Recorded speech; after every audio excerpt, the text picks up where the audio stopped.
Howdy, everyone, and welcome to Recipe for Reality with Zach and Dill. We're going to be talking about the premiere of Survivor 46, which was a doozy. Great 2-hour premiere, and one of the biggest flameouts we've ever seen on Survivor. But boy, did it Oh, give us some Jelinsky. entertainment. Jelinsky. Hey, listen, Oh, we Jelinsky. knew when he was going by his last name that he would leave an impact, and he did. And he said he's a And Survivor he legend. did, and he walked out right And away. I would agree with the fact that he is going to be legendary when we talk about the game in retrospect years from now. I really do, because I think he's one of those just grade A examples of you did everything wrong, but you also tried everything, and there's something to be said about that. You Right. literally went on the journey when you could. Did everyone else play it safe and draw rocks? And that's not even playing it safe. Is that playing it right? Yes. But he went on the journey because he wanted to go. And it put a target on his back. He gave Right. up his vote because he didn't want to make enemies. Should he have given up his vote? No. Should he have told his tribe? No. He did anyway. Should he have given up on the sweat task and smashed the hourglass and pissed off production by putting glass in the sand? No. But he did all these No. things. But at least he did them. And I think there's something to say about that. That he at least went out there and said, you know what, if I'm only here for a day or 26, I'm going to try my best. But Jelinsky's out. We look at it there. We both had him in spot 17. Zach, what were your thoughts though on this premiere as a whole? Did you like it? Do you think this is a good group of contestants now, having seen them kind of in this first round of gameplay? Where's your head at after this premiere? Oh God, Dylan, my brain's a little drained right now, so I'm talking kind of not out of my you know what, but a little bit so. Zach and I have been a little Um, preoccupied. I have been in I tech for a mean show. it's I did a 10 a.m. yeah. to 10 p.m. rehearsal, 12 hours, while with breaks, so it was only a 10 out of 12. But yeah, I did a 10 out of 12 today. And Zach, well, we're recording this the night before, but Zach literally finished his own Survivor game that he hosted this week and that he played this week. So it's been a big week for us. So this is kind of like It's been we need to get this out before the Wednesday yeah. episode, because our New Year's resolution is to do one every week, no matter what. But like to just kind of debrief. So Zach, you can give very brief thoughts. Don't worry. Yeah, I mean, I think for one, I'm still stoked. I'm very stoked at the fact that we said that this looks like it was going to be a stellar cast, and it is a stellar cast. Absolutely. Lots of surprises, standouts immediately, kind of right off the bat. Tiffany above everything else. I mean, our preseason kind of call on Tiffany was we thought that she'd probably be someone to like either flame up very early and then immediately peter out, but like her idol get in the matter of this entire episode is so impressive to Yeah. watch. It So was so exciting. yeah, let's break this down I'm really quick. So she I'm gets the thrilled. box. Yeah, she gets this box and it's locked, and it's basically like you have to get a key. And then she has to scramble something to find the note that says to get the key, you need to lose this immunity challenge. Or no, it's the scramble gets her the key. She opens the lock. It's an idol, but then it's like you don't get this idol until you lose a challenge, which I think Right, a lot of people were like, "Oh my god, she has to throw a challenge now." She doesn't have to throw a challenge. It's just that when her tribe happens right, to lose, she'll get the idol, which I think is fine, because like right. if you're not going to tribal, you don't need your vote anyway. I'm So it's like listening. I'm one of those listening. things. It's one of those things where it's not a bad thing to have to wait until you lose a challenge to get your vote back, because you won't need to vote unless you lose the challenge. So I think a lot of people were like, "Oh no, she's screwed," but no, and she managed to recoup because she was able to not only get all these things, but her tribe did lose the challenge, so she got that idol right away, and she got her vote back, which I think is really exciting. And I'm really excited for Tiffany. I think we were both very high on Tiffany because she's a local. For Zach and I, Elizabeth, New Jersey represent. We're not from Elizabeth, but we're from a few towns over. But it's one of those things where it's like cool to see someone who we thought would be a huge character also start to like actually play the game and like find idols and stuff. And same with Kenzie, who I know you were a little down on, but I was very high on. She was my winner pick. But Kenzie, well, you saw who was standing behind Tiffany when she found all those things was Kenzie, because Kenzie is in every conversation. She's the social butterfly of the season. And then someone like Tevin, who is also a huge personality, being Yep. the one who is just in every single conversation as well, but playing it so cool where he's not the center of attention. I think it's really cool to see these players that would normally be cast as the characters for the entertainment value be the ones who are steering the ship, which we don't see a lot. And we saw it with 44 with Jam Jam and Carolyn. And I think this is another example of that. Whereas last season, it was the opposite, where the big characters were the ones kind of sniping at each other, like Jake and Bruce and Emily, but the kind of more single straight-minded people kind of made it to the end with the Reba 4. I think this is kind of back to a 44 like style, where we're seeing the big characters also be the big game players. But yeah, like let's go just tribe by tribe really quick and just recap some of the events, and then we'll get into our rankings because we want to make this a little quick. We're recording this late. Green tribe is the one that we saw like the least amount from, just because they were kind of safe and there was no real targets yet.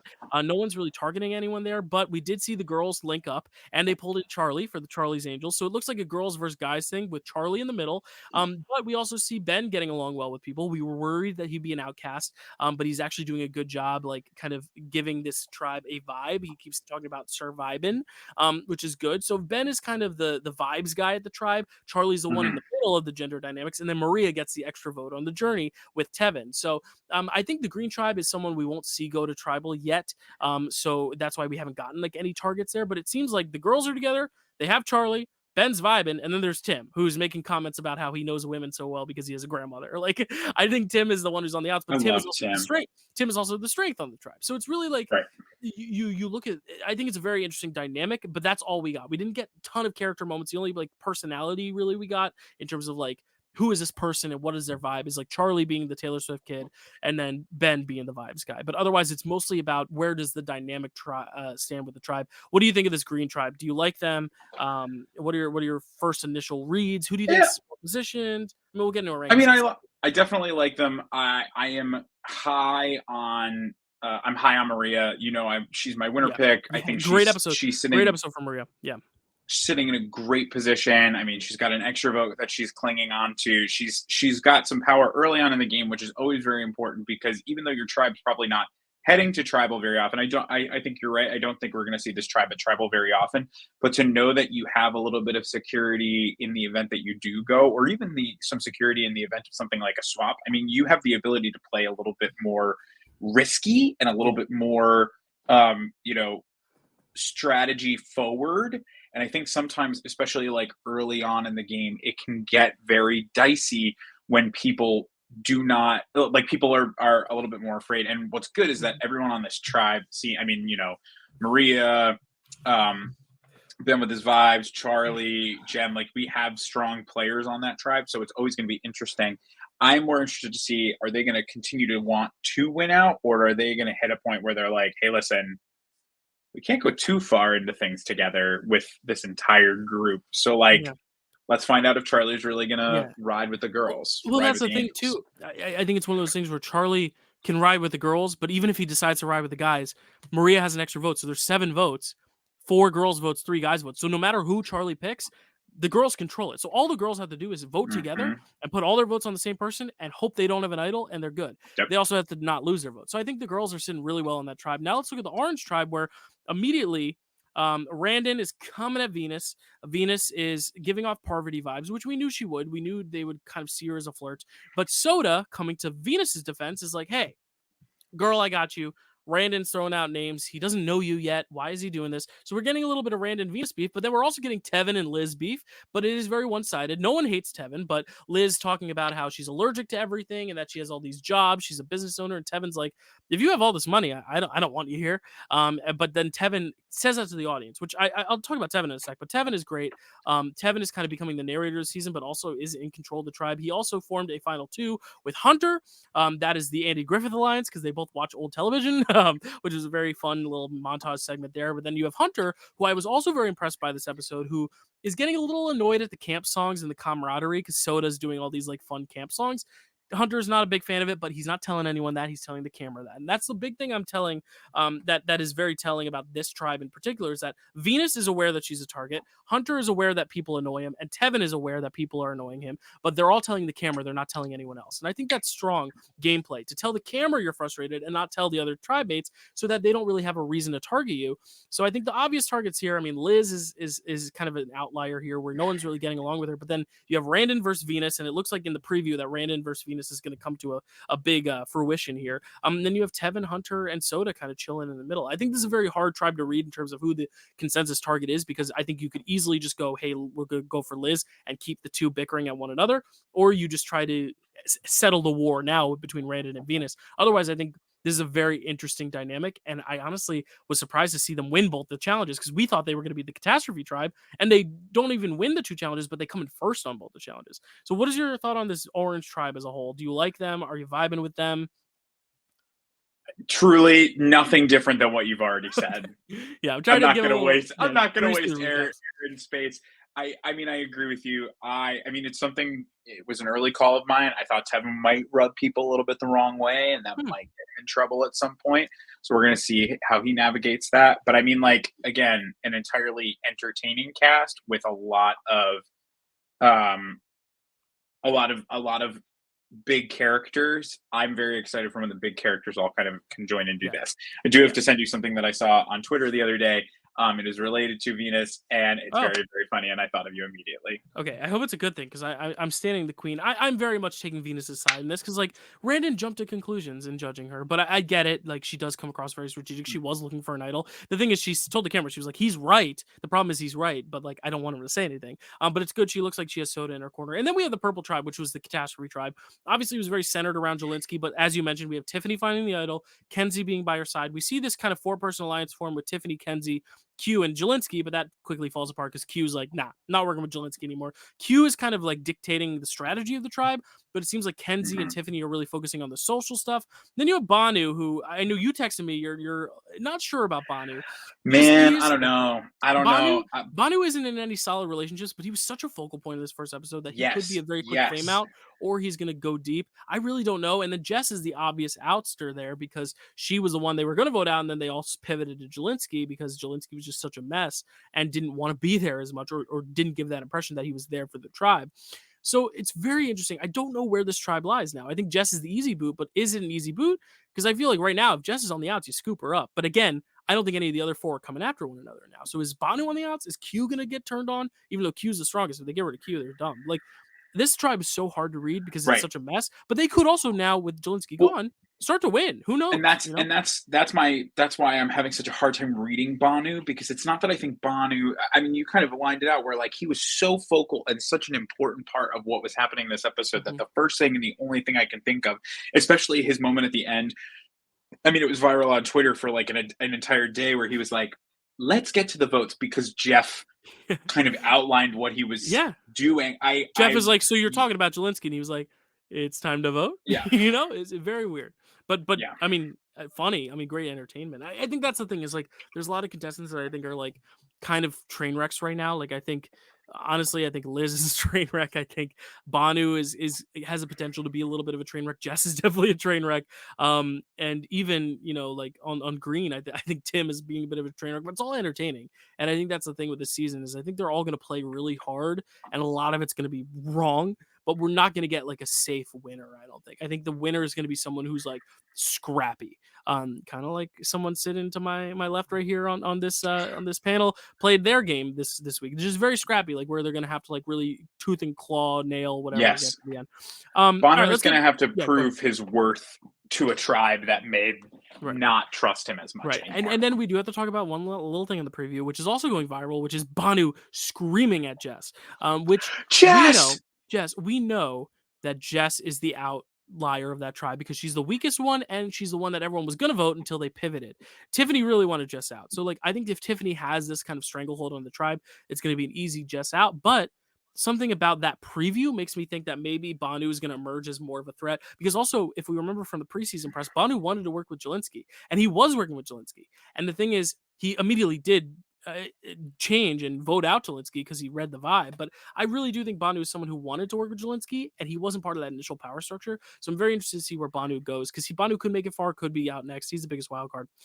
But let's get into our rankings, like because we're trying to make this episode a little bit shorter. Zach, who's though your safest person this week? Who's not going home at all? I'm going to show us just Uh, a ranking one more time, just to remind you all. We had Jelinsky at 17. Here's how it works: whoever goes home, that's the amount of points we'll get. We go week by week, so we're not giving you who we think is going to win the game necessarily at number one, but who's the safest right now? Zach, who's the safest right it's it's Tiffany, man. It's got to now? be Okay, cool. Tiffany. Got that She's got idol. an idol in her pot. She's got that idol. I don't see a world where she doesn't have some sort of safety moving forward. And even like again, I'm interested to watch her utilize this safety as a means to further her game. She'll be Mhm. confident. She'll have the ability to kind of move forward and make a lot of different choices, which I love, and I think that's going to be essential for her moving forward. Cool. I love Tiffany. I have her high up, but I don't have her number one only because I think Purple right now is most likely to lose a challenge because of how much of a catastrophe they are. And I just worry that like because Kenzie does know about the idol, there could be a weird Mhm, circumstance where like they just snipe it out early. But I don't see that happening because I think Tiffany is also well acquainted. So I have Tiffany a little lower than you, but high on the list. And number one, I have Tevin though, because I think like we talked about, Tevin is in such a great spot on his tribe. He's friends with mhm, everyone and he has beef with Liz, but Liz doesn't know. He's telling the camera that. He's telling the camera, hey, Liz works all these jobs. I don't want her here. But the thing is, he's not telling his other contestants that because he doesn't need to burn bridges this early. I think he's the kind of the focal point of the tribe. Everyone, even Hunter, who you wouldn't think is going to like align with the very flamboyant gay guy to start because he's very not conservative. Obviously, we don't know mhm. his politics, but like very kind of reserved, very quiet, a little bit more like kind of good old farm boy type vibe. He's immediately linking up with Tevin. Like Tevin is, I think, Yeah. having really good social bonds off the bat. And Tevin also got an extra vote. So Tevin has 2 votes. Maria has 2 votes, which is why Maria is my number two. I just think those two with the extra votes, they have a lot of capacity to make some sort of moves. And I think Tevin and Maria both right now are in the majority of their tribe with an extra vote. That's really powerful. And then at 3, I'll just say it now. I do have Tiffany for the reasons you said. She has an idol, and I think on that tribe, she's the safest for sure. But who is your number two, Zach? Number 2, Dylan, believe it or not, I have Hunter. I Hunter, yeah, love great position. I Yeah. love Hunter. He's in a great position. Surprise! I mean, like, listen, we really looked at the. I just want to make sure I get that. We looked at the Nami tribe preseason, and we were like, they are going to tribal all the time. And not only is that not the case, they were so strong that they finished first.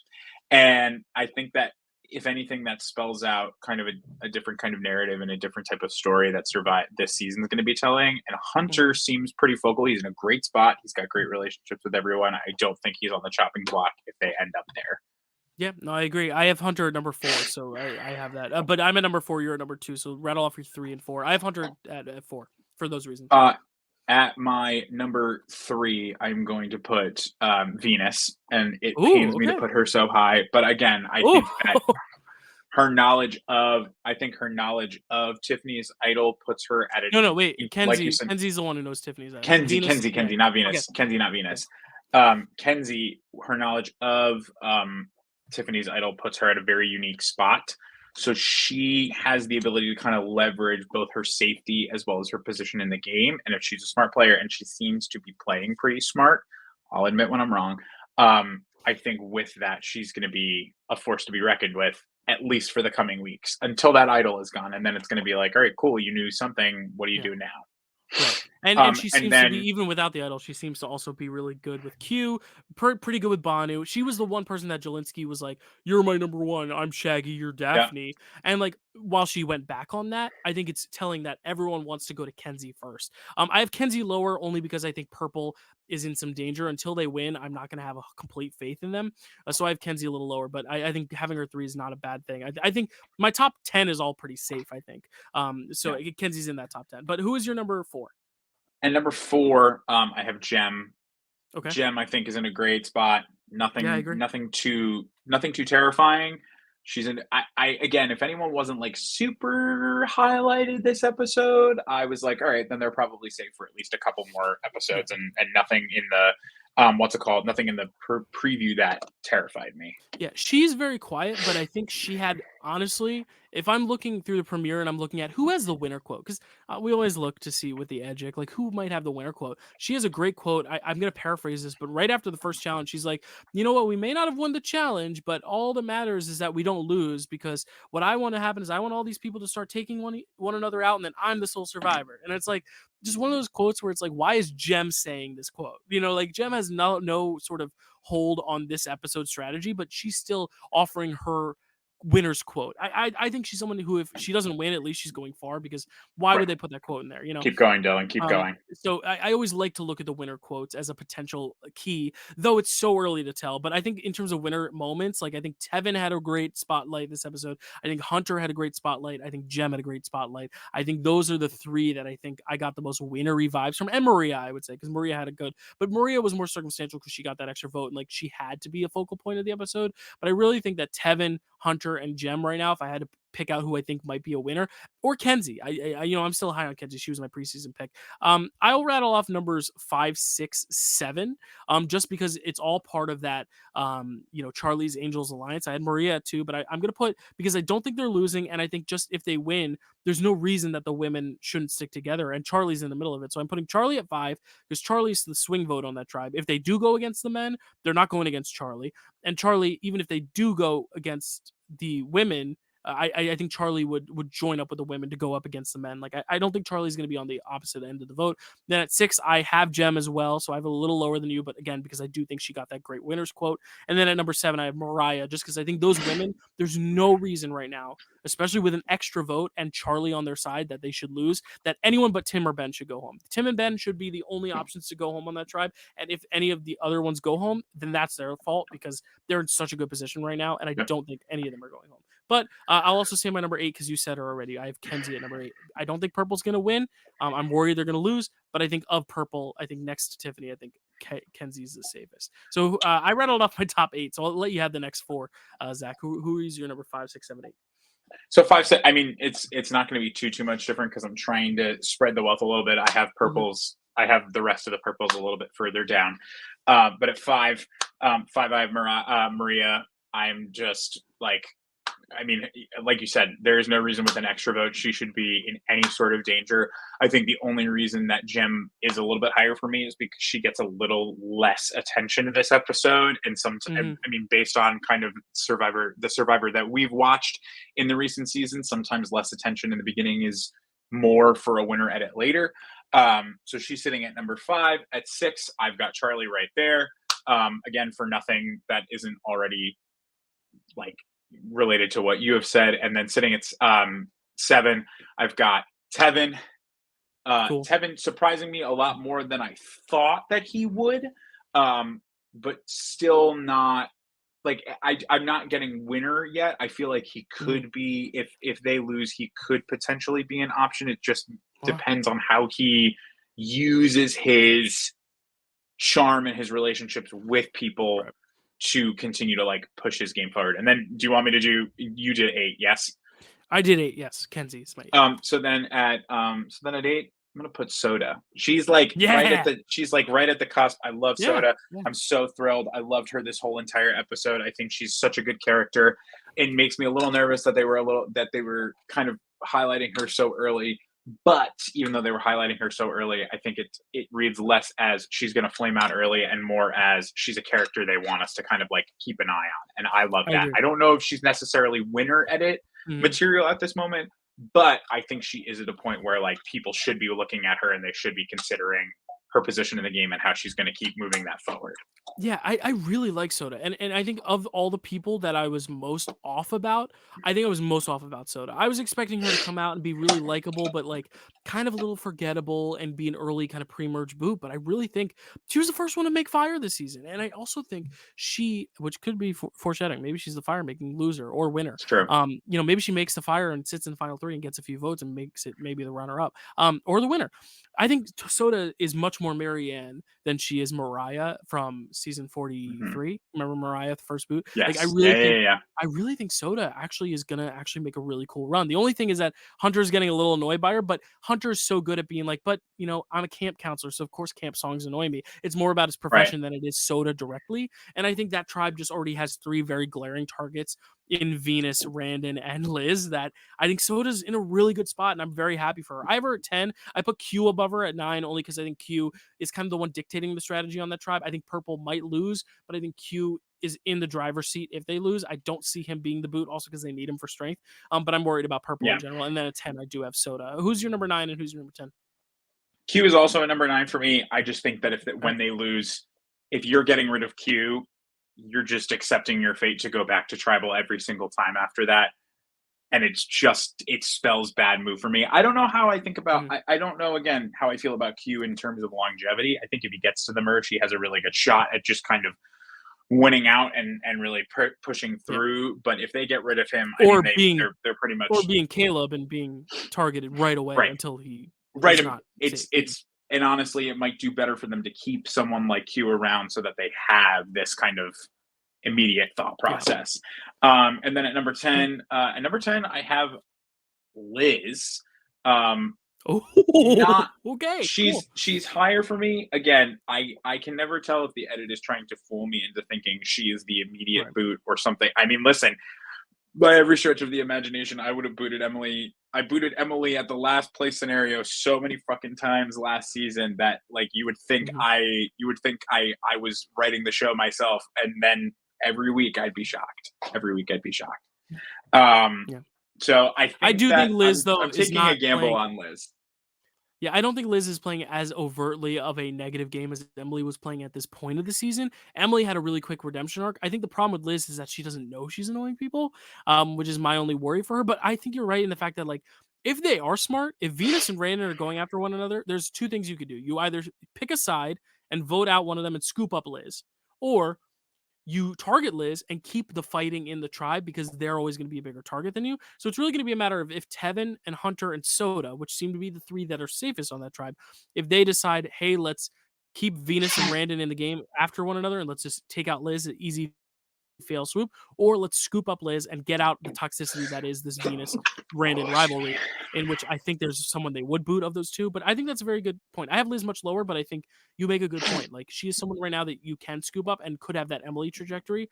Um, at number 11, I have Ben, just because I don't think Green's losing. Even though they didn't win either of their challenges, they came in second in both. They're a solid tribe, and that tribe they focus so much on how well they're vibing together. And he is the vibes guy, which makes me think that he's in it for the long haul. I don't think he's going to win the season just because he's almost too lax No, and too chill. But I don't see why anyone would be like, "Well, we got to get out Ben." And I know our preseason worry was that he was going to be so easy to just be expendable, but I think right now when you have Tim who's overtly saying, let's get out the women versus Ben who's like, I'm just vibing. You're going to get out the person who's targeting people than the person who's just chilling.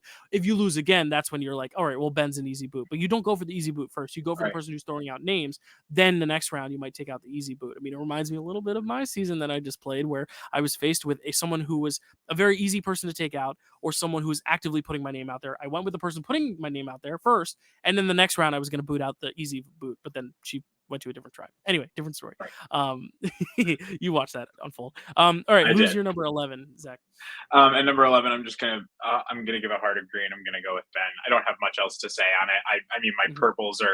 my purples are piling up at this point, but I do believe that, like, again, why why does Ben go home over anybody else when he's not really he's sitting kind of smack dab in the middle. I think the only reason he goes home is because people don't enjoy the fact that he's playing the middle and he can kind of get away and kind of breeze by that. And so Yeah. it's similar to the situation that you found yourself in where like if he's caught between a rock and a hard place, like how do you kind of wiggle your way out? So I'll be interested to see if that's kind of how the trajectory goes or if we're going to be faced with something different. Yeah. At 12, Mhm. at 12, my God, how many do we have? 17? Is that right? Yes, you have one, Did I two, three. count You have correctly? six. You have six left. I'll tell you who you haven't said yet.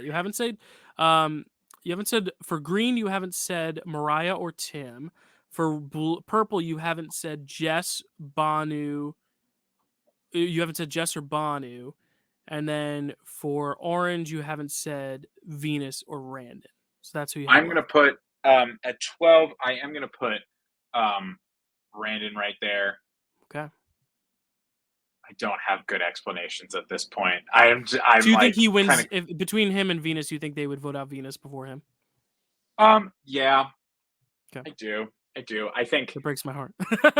I know, I'm But sorry. I might agree. And no, and the thing is the preview shows that Venus may be much more the villain in this scenario, but I do think just that scene where Soda goes right to Venus is like, "Yo, Randon's throwing your name out there." That makes me a little bit more inclined to think that Venus is going to win over Randon, but I Right. really do think they're going to keep that beef in. I think this is your Katora and Yeah. Bruce of the season, which is That's, why that's, at 12, I I, have Venus, and at 13, I have Randon because I really do think they're setting it up to be a rivalry, but I do think it's going to be one of those rivalries where you may see it in the long haul. And I also think we Orange are, is winning, so I don't feel comfortable putting an Orange in last place because they've won the past two challenges. But I really we do are, think this could be your Katora Bruce of the season. we are swapped where Randon is my 12, Okay, Venus is my 13. cool. And again, it's sort of the same way. Sometimes it's just we need to have some way to differentiate our points still. We can't Yeah, just so always Venus have the goes same home this amount of week. Zach's getting a point over me, which I don't want to say that because I'm going to knock on wood because if I say that, she's going to go home and I'm going to cry that's myself to all I'm sleep. saying.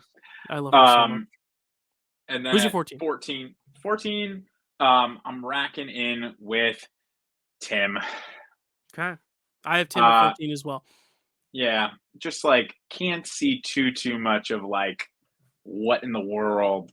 I don't see a trajectory for Tim to make it past these rounds just with his sort of kind of like he's not like an outcast, but he's so far removed from the tribe dynamic of everyone else. He's going to be such an easy boot if they have to go to Yeah. tribal. And I mean, it Which breaks my heart because we were so Yeah, which high is on him surprising. We were preseason. high, yeah, because he gave away this vibe that he was gonna be, like, the fun guy that everyone liked, but that Yep. seems to be Charlie who's kinda playing that middle, and Yeah. Ben. I think that's the problem is all 5 of them are vibing so well and have not thrown a single name out there. Tim is the only one who's like, "I need to get out the Yep. women. I see what they're doing. I know women. I can read women. I have a grandmother." And I was like, "Okay." I have a Listen, I think grandmother. Okay, I think man. Me Tim's I too. think Tim's gonna get dragged by a lot of people on social media. I think the problem is when you see an alliance come together, it's tough because as a viewer, we're like rooting for the women alliance, but at the same time, Tim's Right. right. They are an alliance. Like I think it's one of those things where it's like he is right.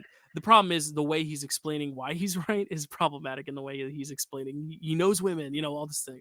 But like I really do think Tim is safe just because that tribe is safe. Like I think Yeah. right now, Purple's probably the most likely to go to tribal.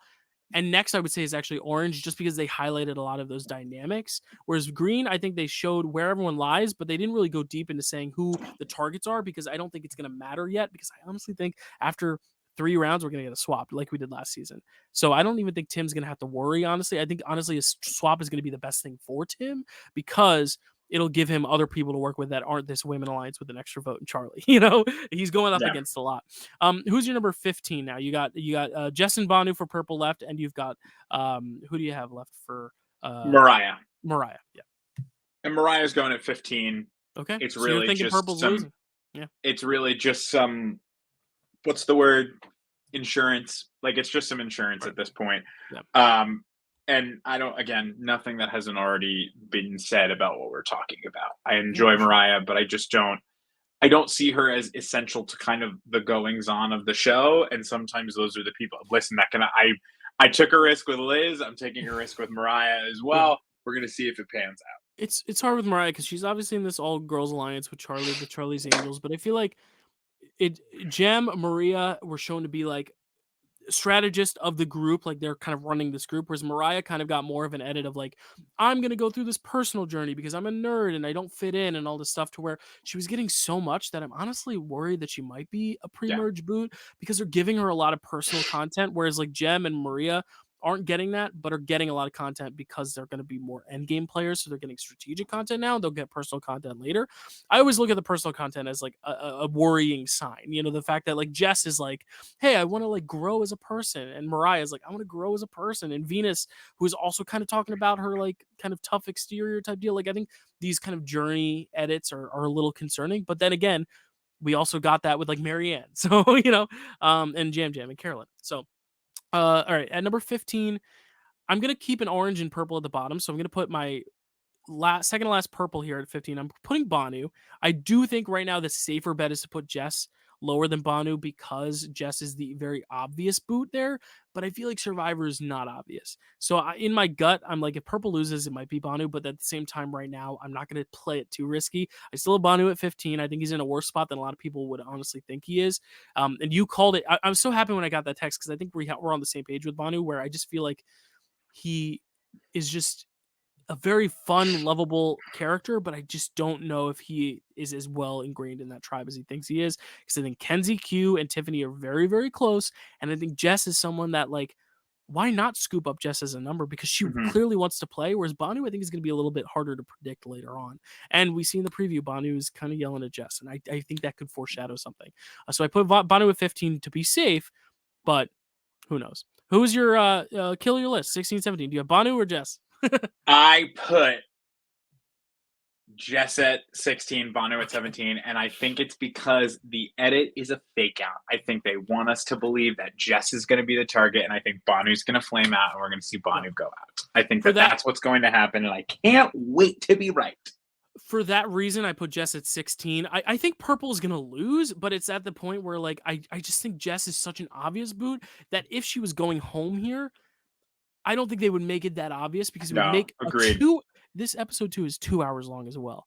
they would not make the second episode 2 hours if they were going to waste it on someone who is very clearly on the outs of their tribe, which is also why I feel weird putting Liz at 17. But the only reason I put Liz at 17 is because I've got a hold true because she was my first boot prediction, but also because I think the preview I like to always take as a red herring, and the fact that they're showing so much of Venus makes me think that's the fake out. And really, if Orange loses, which I think they still could, even though they've won the past 2 challenges, so I don't know why this logic makes sense, but I think if Orange loses, I do think Liz is the boot, and this episode set that up well by showing that Tevin didn't like her, and Tevin's running the show right now. So Tevin's Yeah. running the show, and he doesn't like Liz. That's who's going to go home, not Venus. And I think Venus Right. and Randen is kind of that mask, and that's going to be your Couture Bruce of the season. That's my prediction. So I'm putting Liz at 17, but I do agree. I think Jess is obviously in danger, but I think Banu is in more danger than people would like to believe. So there we go. Our first rankings of the season.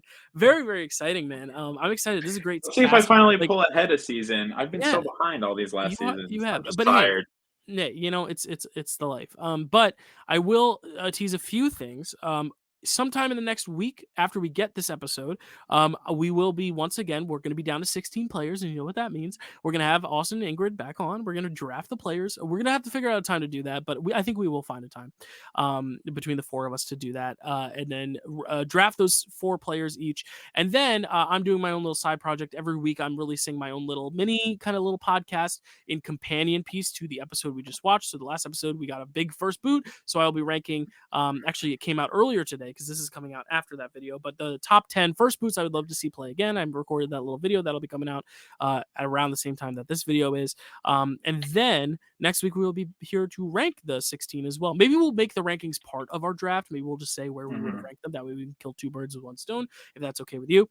But otherwise, it's a really exciting season. I'm really excited for this, Zach. How are you feeling about this season? You ready? Great. I'm very ready. I'm ready to give some attention to it. This is Yeah. Bless you. Bless you. Thank you. This is I haven't been able to be nearly as present in the seasons as I would have liked to recently, so I'm ready to give like my full attention to this entire game and watch it unfold. And I'm very, very excited. I think it's a great cast of characters, and we're about to see a legendary season. Yeah, and with every org you play as well, you feel like you can see yourself more in these games, and you can kind of like, I think it's fun to kind of like see like, Orcs. oh, what would I do in this situation, or what would I do in that situation? And I think it's very interesting, especially with this Orange tribe, the fact that 2 people are going after one another. Someone's annoying someone with camp songs, someone's annoying someone with their profession. Then you have Kevin, who's this actor. I don't know. I love these tribes, but I'm most excited to see what happens with Orange and Purple, and Green is just kind of chilling with good vibes. So thank you all so much for watching. We'll see you sometime in the next week with that draft / ranking 2 birds with 1 stone, and check out my other companion video, the first boots video. Thank you guys so much for watching, and we'll see you next time.